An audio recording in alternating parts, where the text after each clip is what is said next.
mga pamukaw uban kang Cobra in action.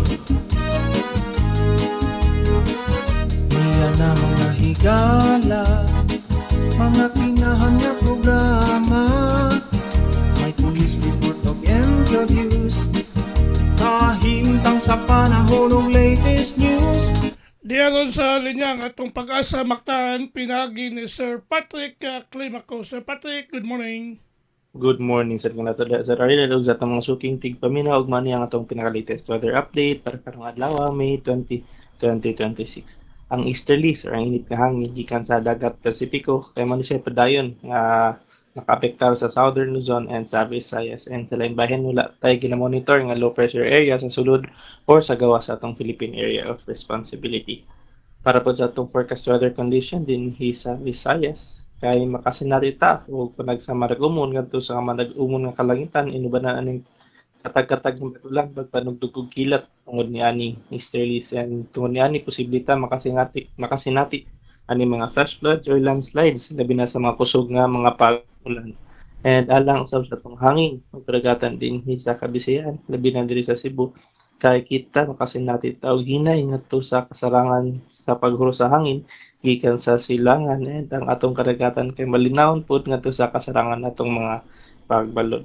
Ang atong karagatan kay mo unas nita unyang alas 5:18 sa buntag and mo taob naman pud unyang alas 12:29 sa udto. And atong temperatura karong adlaw is nasa 27 to 33 degrees Celsius, and para po sa atong heat index forecast kay kini siya posible maabot up to 40 degrees Celsius, and kini siya under sa extreme caution category nga mong posible ta makasinati aning heat cramps, heat exhaustion, and if magdugay sa init kay ang heat stroke.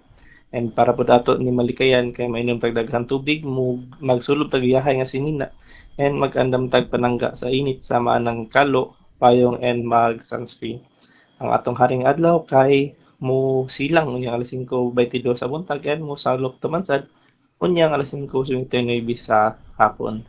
At oras karong adlaw is atong oras karon is alas 5:18 sa buntag, and di lang ta kutob diri sa Batangas di Pag-asa Mactan kini si Patrick Climaco ug maayong buntag kanatong tanan. Salamat Sir Patrick, may buntag sa Pag-asa Mactan. Okay sir, good morning.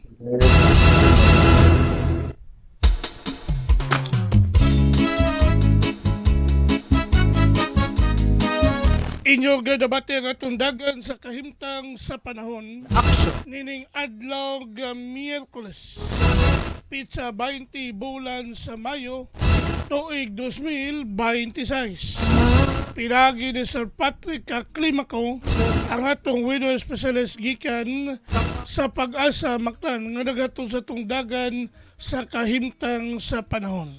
May pamukaw Salamat kayo ni Sir Patrick Climaco og mayong buntag sa Pag-asa Mactan, mayong buntag kanatong tananan. simba sa kabisi makatunga, adunay live nga misa, mutambong og magamputa, kung balita ning atong dakbayan, mahibalo gayud ang katawhan, balita sa trapiko inyong masayran sa Lapu-Lapu City TV News #1.